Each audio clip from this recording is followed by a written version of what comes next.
Maths और ये chemistry comparable थे थोड़े। जो भी मैं कर सकती थी उसके लिए वो मैंने किया। केमिस्ट्री पूरी अटेम्प्ट की है। एक ही है सबका।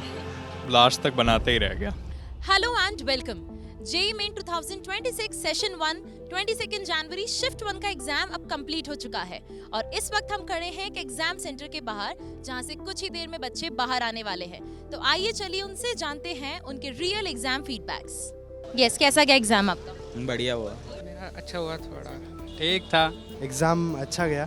डिफिकल्टी लेवल के बारे में क्या बोलोगे? इजी था, मॉडरेट था या टफ था? इजी था। इजी टू मॉडरेट के बीच में ही था, इतना टफ नहीं था। सबसे इजी फिजिक्स था और सबसे टफ मतलब मैथ्स और ये केमिस्ट्री कंपेरेबल थे थोड़े। इजी साइड था, मतलब इजी टू मॉडरेट था। मॉडरेट ही बोलूँगा मैं, हार्ड टफ भी नहीं था और आसान भी नहीं था। मॉडरेट से थोड़ा ज़्यादा मैथ के लिए। मुझे तो फिजिक्स आसान लगा, केमिस्ट्री भी आसान, मैथ थोड़ा टफ लगा।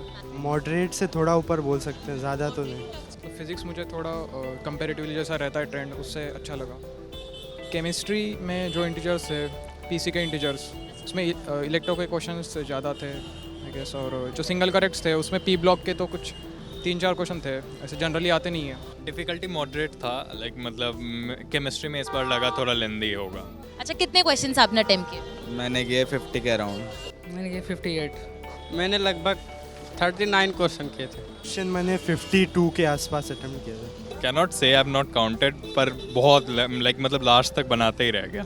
मैंने फिज़िक्स में 1-2 न्यूमेरिकल छोड़ा है, केमिस्ट्री पूरी अटेम्प्ट की है, मैथ्स में 3 लास्ट के बच गया मेरे। तो क्या लग रहा है इस बार कट ऑफ क्या जाने वाली है? आइडिया नहीं है ऐसा, पर पेपर आसान नहीं था, ज़्यादा टफ नहीं था। कट ऑफ 99 परसेंटाइल के लिए थोड़ा ऊपर जाएगा क्योंकि फिजिक्स बहुत सिंपल ही आ गया था और मैथ्स लाइक 2024 में जैसा था वैसे ही मैथ्स आया था।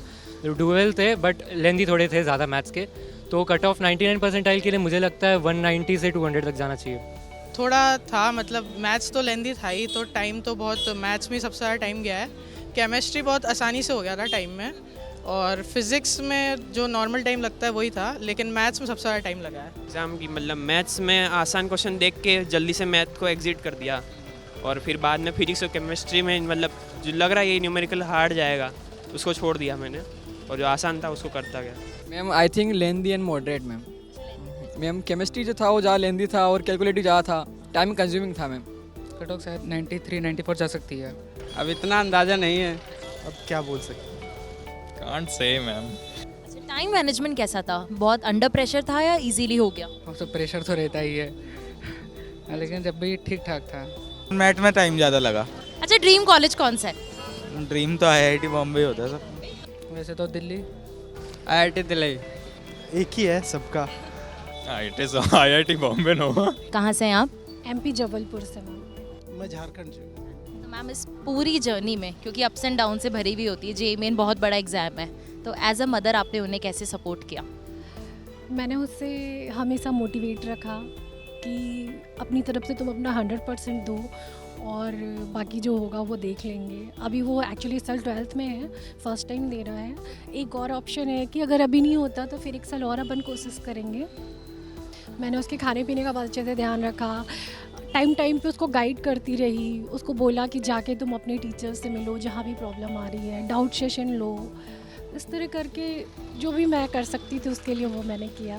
अभी तो ज़्यादा सपोर्ट करने की ज़रूरत है बच्चे को। मेंटली सपोर्ट किया, कभी कभी मैंने स्पिरिचुअली भी सपोर्ट किया, कह सकते हो। मतलब कह सकते हैं अपन हेल्पिंग हैंड हमारा था, लेकिन बैक ऑफ द वो था ना, बैकबोन हम बन चुके। बाकी किया तो उन्होंने ही है, और बाकी देखते हैं ईश्वर जैसे चाहेंगे वैसा ही होगा।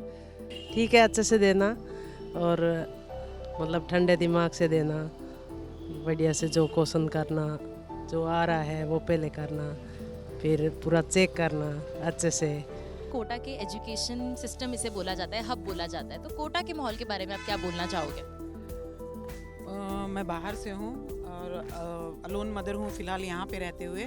मेरे हस्बैंड आए हुए मेरे साथ, बट अकेले रहते हुए ना मुझे कभी डर लगा। एंड एलन बीइंग देयर, तो वी न्यू दैट कि हमको पता था कि हाँ ये एक है चीज़ जो उस पर हम रिलाई कर सकते हैं, whole and solely for kids overall development. Engineer बनना है तो ये एक स्टेपिंग स्टोन है एलन उसमें, और बहुत ज़्यादा गाइड हुआ है हमारे बच्चे के लिए और हमको भी as a parent. And we were there for them also, and Allen was there for us, and thanks to Allen for this thing. हम महाराष्ट्र से आए वाले हैं, इतनी दूर हमारा बच्चा हमने रखा है तो भी ऐसा कोई महसूस नहीं होता। यहाँ का माहौल, यहाँ के लोग सपोर्टिंग करते, थोड़ा उनका यू ऐसा रहता है कि थोड़ा प्रोफेशनल रहता है, बातें अच्छी करते, कोई दिक्कत नहीं है। जेईई मेन का ये शिफ्ट कुछ स्टूडेंट्स के लिए चैलेंजिंग रहा तो कुछ बच्चों ने इसे पूरे कॉन्फिडेंस के साथ फेस किया। हर स्टूडेंट की अपनी तैयारी और अप्रोच इस एग्जाम को उनके लिए यूनिक बनाती है। तो अगर आपने भी आज जेईई मेन का एग्जाम दिया है तो कमेंट सेक्शन में हमें जरूर बताएं आपका एक्सपीरियंस कैसा रहा और आप कितना स्कोर एक्सपेक्ट कर रहे हैं।